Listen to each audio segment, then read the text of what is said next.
غزوہ خیبر مدینہ سے 8 منزل، 7 محرم 7 ہجری، 1200 غازی، پیدل 200 سوار، 20 عورتیں تیماردار۔ افسران لشکر عکاشہ بن محض، عمر بن خطاب، خباب ابن منذر، عامر بن سنان، محمود بن مسلمہ۔ لشکر دشمن علاوہ امدادی افواج کے 10,000 مسلح جوان۔ خیبر 8 قلعوں کے مجموعے کا نام ہے۔ کتیبہ، صعب، شق، نطاط، نعم، قموس، مستح اور سلالم۔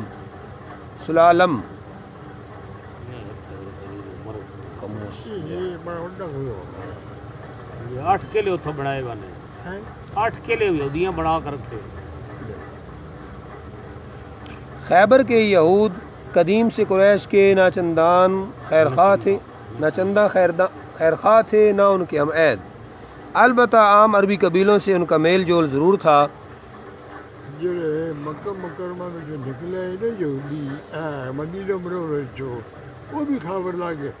خیبر بڑا آباد علاقہ، یہ بھی ایسا ناری علاقہ آباد ہے، بڑی خوشحالی ہے، بڑے باغات، بڑے جڑے کو زمانے کھوڑانی چیزاں بڑی۔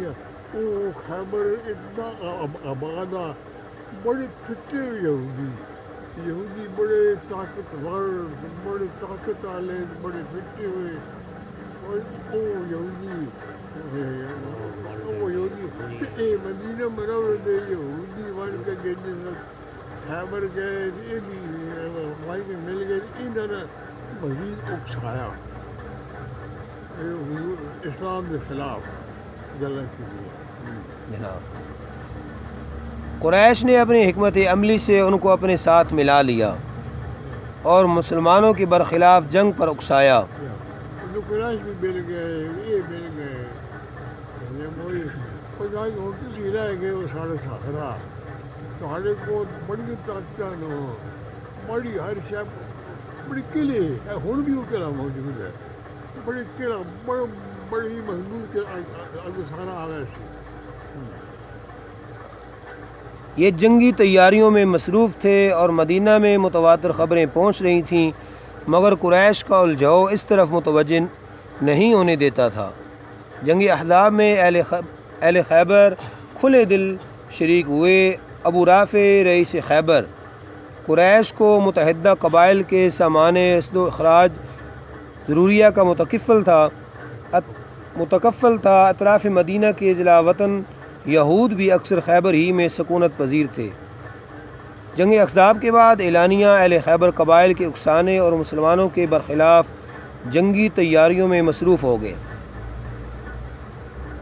چرچہ عام ہوا تو عبداللہ ابن عتیق تحقیقی احوال کے لیے خیبر آئے۔ ابو رافع سے گفتگو ہوئی۔ معزز رئیس یہود سخت سست پکنے لگا۔ عبداللہ اس وقت تو خاموش ہو کر اٹھ آئے، تاک میں لگے رہے۔ آخر ابو رافع قتل ہوا اور اس کی جگہ عشیر بن زرام نے سنبھال لی۔ یہ مسلمانوں کا سخت مخالف تھا۔ عبداللہ ابن رواحہ رئیس انصار بطریق سفارت خیبر آئے۔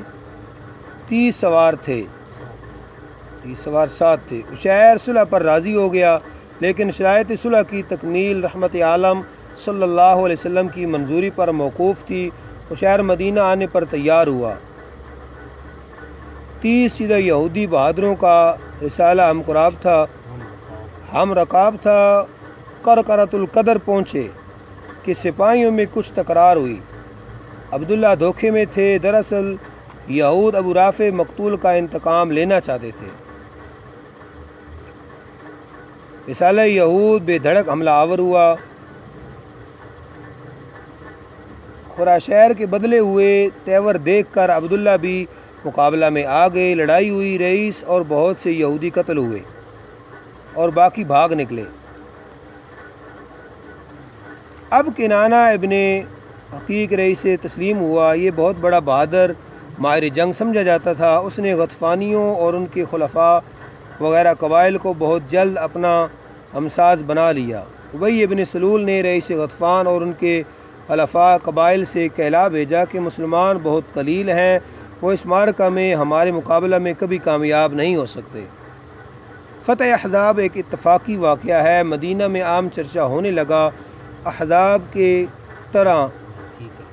کی طرح یہود مدینہ پر حملہ کرنے والے اس فتنہ عظیم کی بڑھتی شورش کو روکنے کے لیے رحمت عالم صلی اللہ علیہ وسلم نے مدینہ سے برآمد ہو کر خیبر کے قریب رجیع میں خیمہ زن ہوئے۔ بیرونی امداد کی روک تھام ہار میں مہینہ سخت گرمی حضور نے صحابہ کرام کو پوچھا بھائی ہوتے کہ جگس ہو، وہ تو سارے اکٹھے ہوئے پہ نے، اس میں جو بڑے شیطان تو بڑے قریش بھی آ گئے نے سارے خلاف ہو، ایسی ہوتے کے لیے فرح المخلفون بمقعدہم خلاف رسول اللہ وکریم جادو کے معالم وقالوا لا تنفروا في الحر۔ وہ جو آئے نا منافقی عبداللہ ابن ابی انہوں کو سواس کرمی نے مرویس ہو دھوپ توانو لے بے ویسی بے مغر ہوگا سو مرویس وقالوا لا تنفروا في الحر اگو اللہ وقالوا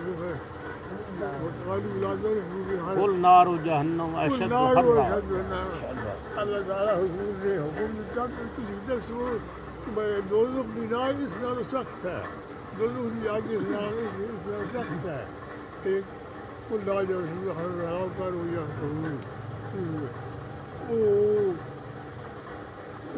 وہ جتنے بھی آئے نا منافق کو عبداللہ بن ابی وغیرہ وہ سارے اگیرا ہوا چکے نا، اچھا بھائی کہ مسلمانوں مقبول کرنا واسطے ہے اور راہ میں بن کے پیچھے بھونگے سے شروع ہو گئے، پیچھے بھونگے شروع ہو گئے کہ حرکت ہی نہیں ہوتے تو نہیں حضور کے سامنے ضرورت نہیں نہ کر سکتی ہے، ایک پھٹا کیا کہہ رہا کہ یار اتنی تکلیف نہیں سارے کو برداشت ہو سکتی، چلو چلیے اجازت ہے جی اجازت مانگے نا حضور کو، حضور اجازت دے دے وائن بشک وائن ابھی اخیر وہ اتنے مسلمان مان رہا کہ مخلص جتنے کہ صحیح مسلمان ہے وہ رہ کہ باقی یہودی سارے راہ کوئی ادھی راہ تک سارے واپس ہو گئے۔ بعض مسلمانوں مقبول کرنا واسطے بیرونی امداد کی روک تھام کا اہتمام عثمان بن عفان کے سپرد ہوا۔ آپ نے خیبریوں کے امدادی قبیلے غطفانیوں کی گزرگاہ کو کافی فوج سے محفوظ کر لیا اور دوسرے قبیلوں کی آمد کی راستوں پر گرد آور فوجی دستے مقرر کر دیے۔ اس حسن اہتمام سے غطفانیوں کو قدم اٹھانے کی جرت نہ ہوئی اور یہی طاقتور قبیلہ تھا۔ اس کے رکنے سے دوسرے قبائل کے حوصلے بھی پست ہو گئے۔ بیرونی امداد سے مایوس ہو کر یہودیوں نے اپنے اہل و عیال کو قلعہ قتیبہ میں محفوظ کیا اور جنگی بہادر قلعہ نطاط میں جمع ہوئے۔ خباب ابن منذر کے زیر کمان اسلامی لشکر حملہ آور ہوا۔ کئی دن تک مقابلہ ہوتا رہا۔ یہود خوب جان توڑ کر لڑ رہے۔ آخر یوش بہادران یہود خباب کے ہاتھ سے اور دیال سپہ سالار یہود عمارہ بن عقبہ غفاری کے شمشیر سے قتل ہوا اور قلعہ فتح ہوا۔ اس معرکہ میں 32 غازی شہید ہوئے۔ محمود فوجی افسر برادر محمد بن مسلمہ اسی لڑائی میں شہید ہوئے۔ بعد ازاں قلعہ صعب پر لڑائی ہوئی۔ عامر بن سنان بن اقوا فوجی افسر شہید ہوئے۔ دوسرے دن خباب میدان میں اترے۔ طرفین کے بہادر جوش میں تھے۔ تمام دن کھچا کھچ تلواریں چلتی رہیں۔ آخر غازی کامیاب ہوئے۔